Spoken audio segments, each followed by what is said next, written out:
बड़ी बात यह नहीं है कि 100 योजन का समुद्र हनुमान जी ने कूदा, बड़ी बात यह है कि लंका जैसे समृद्ध शहर में जाकर के भी हनुमान जी के मन में कोई विक्षेप नहीं हुआ।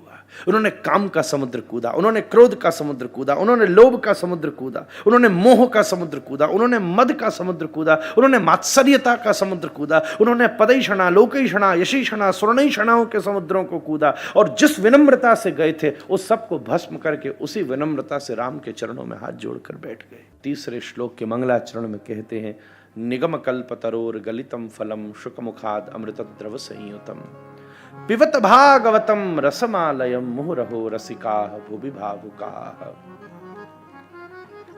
एक बड़ा सुंदर आम का बगीचा था।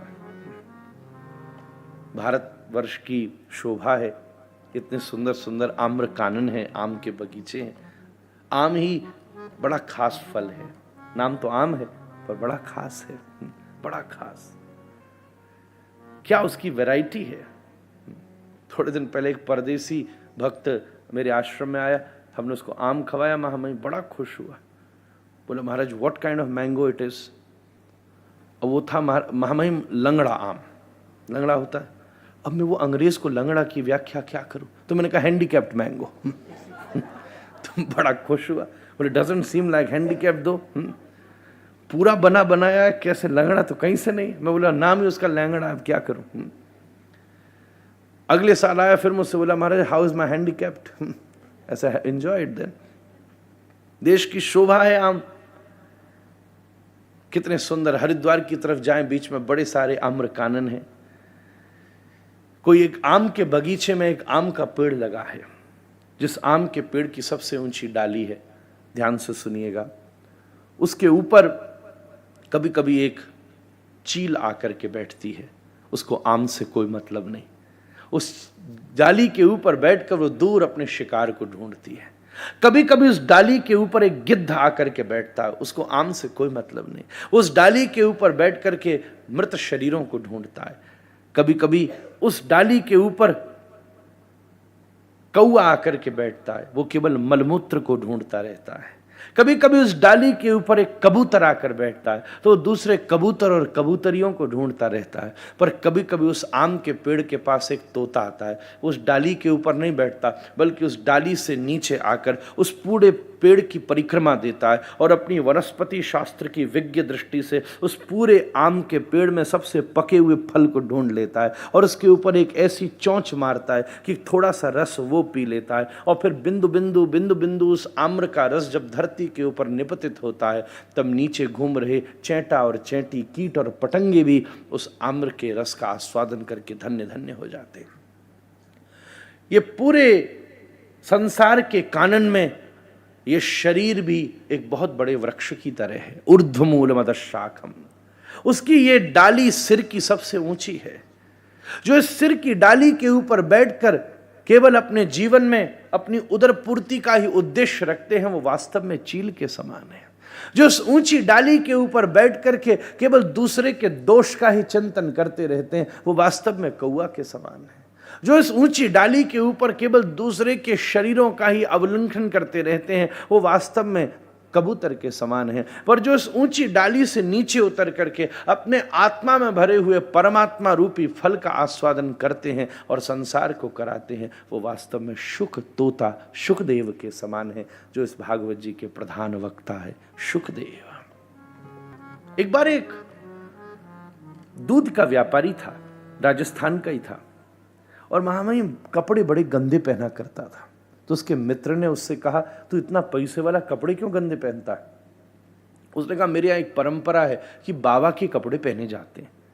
उसने कहा, अच्छी बात है, तू परंपरा का निर्वाह कर रहा है, पर अगर तू नए कपड़े नहीं बनाएगा तो ये परंपरा आगे कैसे चलेगी? तेरा ग्रैंडसन क्या पहनेगा फिर? बोले, हाँ बात तो तेरी सही है। बोले, मैंने तो कभी सीखा ही नहीं कपड़े कैसे बनाते हैं, तू ही बता। बोले, कपड़े की दुकान पे जा, 5 मीटर कपड़ा खरीद, फिर एक टेलर के पास जा, बढ़िया तेरे कपड़ा सिल करके डिजाइनर तुझे दे देगा। वो कपड़े की दुकान पर पहुंचा और उसने 5 मीटर कपड़ा मांगा। कपड़े के व्यापारी ने एक लंबा फुटा लेकर 5 बार नापा और काट करके झोला में धर के दिया। 500 रुपया हुआ। बोला, दूध का व्यापारी बोला, ये तूने क्या किया? मैं तो तेरे इस लंबे डंडे को नहीं मानता, ये तूने क्या नापा? बोले, यही तो मेरा मीटर स्केल है। बोले नहीं, मैं इससे नहीं मानता। बोले फिर तू किससे मानेगा? बोले तू तो ये कपड़ा मुझे लोटे से नाप कर दे। उसने कहा मूर्ख हो गया है क्या, लोटे से कोई कपड़ा नपता है? बोले मैंने हजारों लीटर दूध नाप दिया, ये नेक्स्ट कपड़ा नहीं नपेगा क्या? बड़ा विवाद शुरू हुआ। तब एक बुद्धिमान व्यक्ति ने आकर के समझाया, सॉलिड और लिक्विड अलग अलग है। कपड़े को नापना हो तो मीटर से नापा जाएगा, लिक्विड को नापना हो तो लीटर से नापा जाएगा, कपड़े को नापना हो तो फुटे से नापा जाएगा, दूध को नापना हो तो लोटे से नापा जाएगा। उसी प्रकार से हमारे पास भी दो आधार हैं, एक बुद्धि और एक दिल। इस जीवन में जितनी वस्तुएं हैं, या तो हम कुछ वस्तुओं को अपने दिमाग से नापते हैं या कुछ वस्तुओं को अपने हृदय से नापते हैं। जीवन में जब हृदय आगे होता है तो दिमाग की वस्तुओं को हम शून्य कर देते हैं।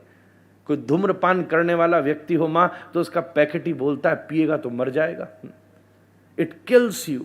आज से 80 वर्ष पहले महामहिम अमेरिका ने आज्ञा दी कि सिगरेट के पैकेट के ऊपर लिख दिया जाए that it's gonna kill you. कंपनियों ने विरोध किया, पर जानकर आश्चर्य होगा, जिस दिन लिखा गया उसकी 5 गुना सेल बढ़ गई। दिल और दिमाग, हमारे पास दो आयाम हैं। मेरे गुरुदेव कहते हैं, जब संसार को नापना हो तो दिमाग से नापिए, जब संबंध और भगवान को नापना हो तो हृदय से नापिए। ये दोनों साधन स्वतंत्र हैं, तभी तो जीवन में रस और तत्व दोनों का अनुभव हो सकता है। इन 3 श्लोकों में यह अद्वितीय विवेचन किया गया। नैमिषारण्य नाम का एक सुंदर क्षेत्र है। भगवान ने जहां अपने सुदर्शन के द्वारा स्पर्श करके ये संकेत किया कि ये पवित्रतम तीर्थ है और यहां बैठ करके सत्संग किया जा सकता है। वहां बैठे 88,000 शौनकादि ऋषियों ने सूत जी की शरण ली।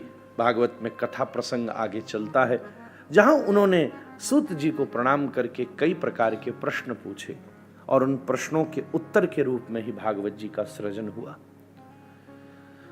सबसे पहले व्यास की परंपरा का प्रश्न उठा कि व्यासम वसिष्ठनत्तारम शक्ते पौत्रमकल्मषम पराशरात्मजं वंदे शुकतातं तपोनिधिम्। ब्रह्मा जी के पुत्र हुए वशिष्ठ, वशिष्ठ के पुत्र हुए शक्ति, शक्ति के पुत्र हुए पराशर, और पराशर ने सत्यवती जी के द्वारा महाभारत में प्रसंग आता है, एक पुत्र को जन्म दिया जो एक द्वीप में पैदा, आइलैंड में पैदा हुआ, इसलिए उसका नाम द्वैपायन बना। कृष्ण द्वैपायन जो इस देश के सबसे प्रथम रिसर्चर हैं, जिन्होंने अपनी अवेयरनेस को स्प्रेड करके पहले से ही अनंत अनंत ग्रहों का अनुभव किया। हमारे शास्त्रों में मेटावर्स कितने पहले से एक्सप्लेन्ड है। वो सब अनुभव करके शास्त्रों की रचना की, पुराण उपनिषद सब कुछ लिख डाला, पर उसके बाद भी उनके मन में ये पीड़ा बनी रही कि मैं कैसे सार में सब कुछ दे दूं। सरस्वती के तट पर बैठे वो व्यास चिंतित थे। देवर्षि नारद भ्रमण करते हुए आए और उन्होंने व्यास जी को 4 श्लोक दिए, जिन 4 श्लोकों को हम मां चतुर्श्लोकी भागवत कहते हैं। उन 4 श्लोकों को नारद जी ने गुरु मंत्र की तरह दिया। एक उत्तम पुत्र कौन सा है जो पिता से मिली हुई संपत्ति का विस्तार करे, एक उत्तम शिष्य कौन सा है जो गुरु से मिले हुए ज्ञान का विस्तार करे। और देवर्षि नारद की प्रेरणा से व्यास ने 12 स्कंद की युक्त भागवत जी को प्रकट किया। मन में विचार हुआ कि अब इसका वितरण कौन करे। I am the publisher but who can be the speaker. तब व्यास के घर भगवान के ही स्वरूप शुकदेव जी का जन्म हुआ,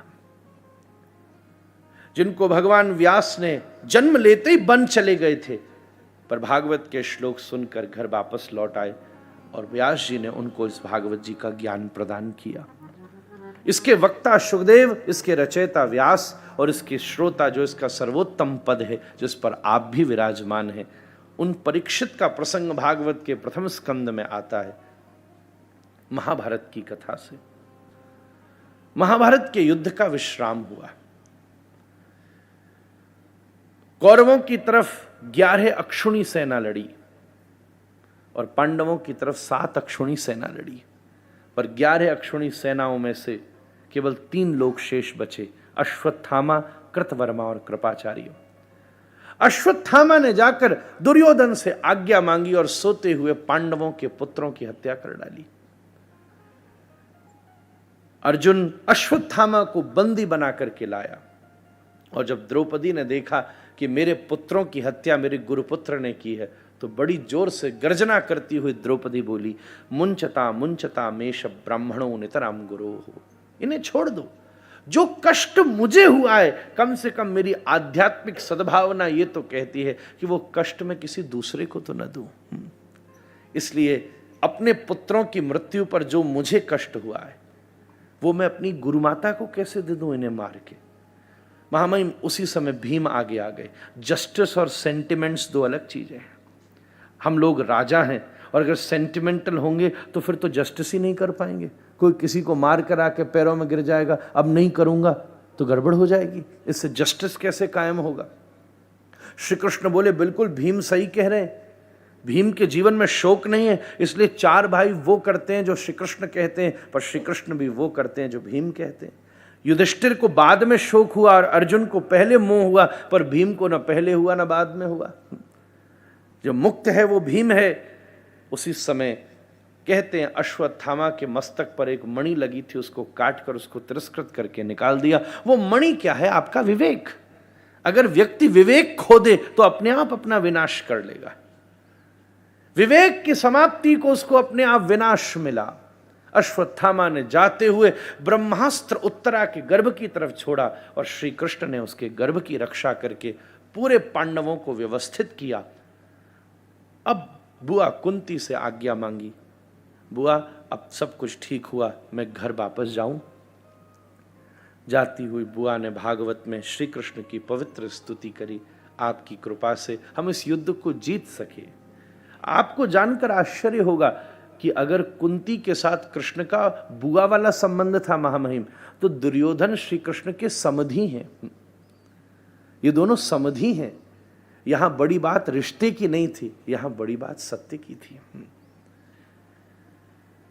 पर श्री कृष्ण को जाते देखकर बुआ कहती है, श्री कृष्ण जाते हुए मुझे एक चीज तो दे जाओ। क्या चाहिए बुआ? बोले, जब मेरे जीवन में संकट थे तब आप मेरे साथ खड़े थे, और जब मेरे जीवन में सुख आया तो आप वापस जाने लगे। ये क्या अर्थ हुआ? इसलिए मैं तो आपसे कहूं, मेरे जीवन में और संकट हो, कम से कम उन संकटों से आप तो मेरे साथ रहेंगे। श्री कृष्ण भावुक हो गए और कुछ दिन और ठहरने का निर्णय किया। एक ही व्यक्ति कृष्ण की प्रतीक्षा कर रहा था, कुरुक्षेत्र के मैदान में लेटे हुए भीष्म, शयाने शरपिंजरः। श्री कृष्ण सबको इकट्ठा करके भीष्म के पास ले गए। भीष्म ने आते हुए श्याम सुंदर को देखा तो हाथ जोड़ करके स्तुति करी, हे प्रभु, मैं अपनी इस मति को ही नारियल के सरे आपके चरणों में समर्पित करता हूं।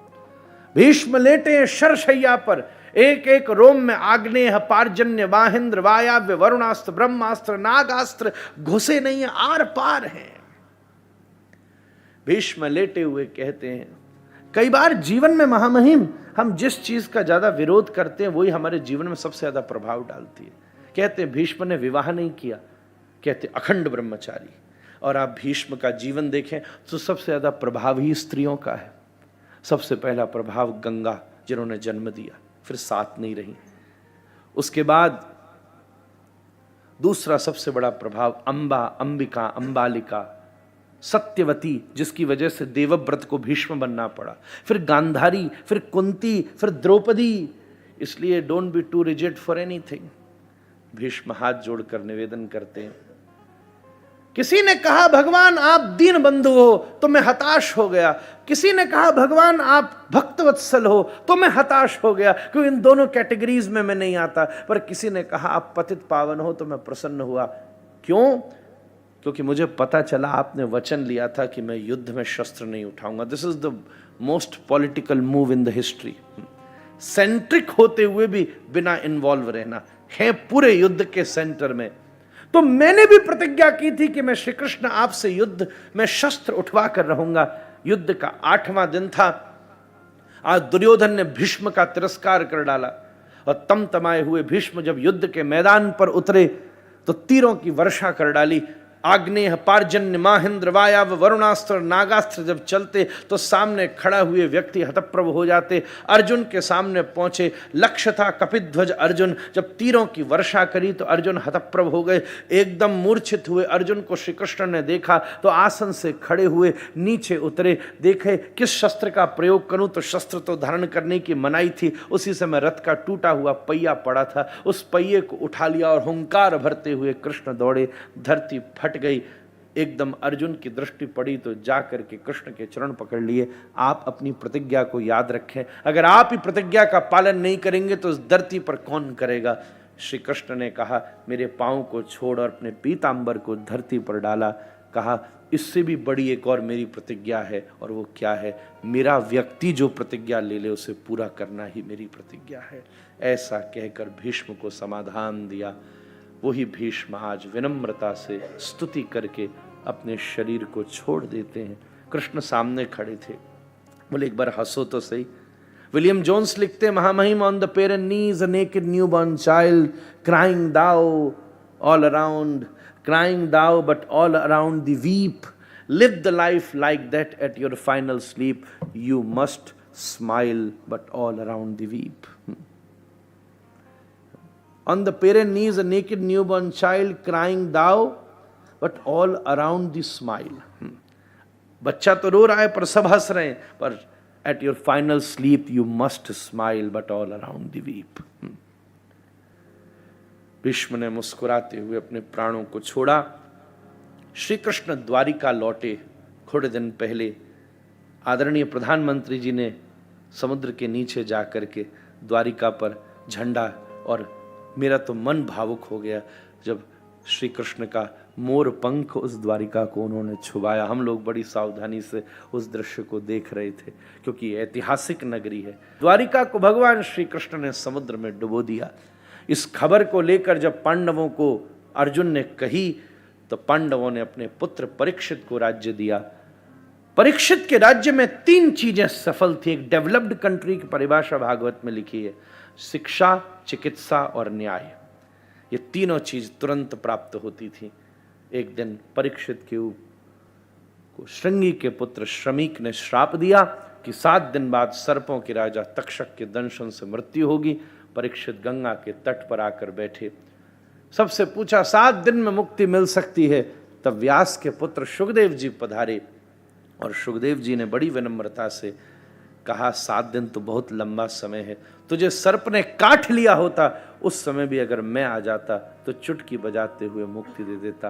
अब तो 7 दिन का समय है, मुक्ति क्या सारे जीवन का सार तुझे प्रदान करता हूँ।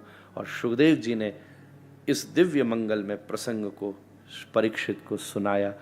महामहिम प्रथम स्कंद के पूरे परिवेश में इसकी भूमिका पहले और दूसरे स्कंद में तैयार होती है, और तीसरे स्कंद से महाभारत का जहाँ विश्राम है, विदुर और उद्धव, कृष्ण के द्वारिका डुबाने के बाद एकमात्र उद्धव थे जो यहाँ से बद्रीनाथ गए। तभी हम बद्रीनाथ जाएं तो उद्धव वहाँ विराजते हैं।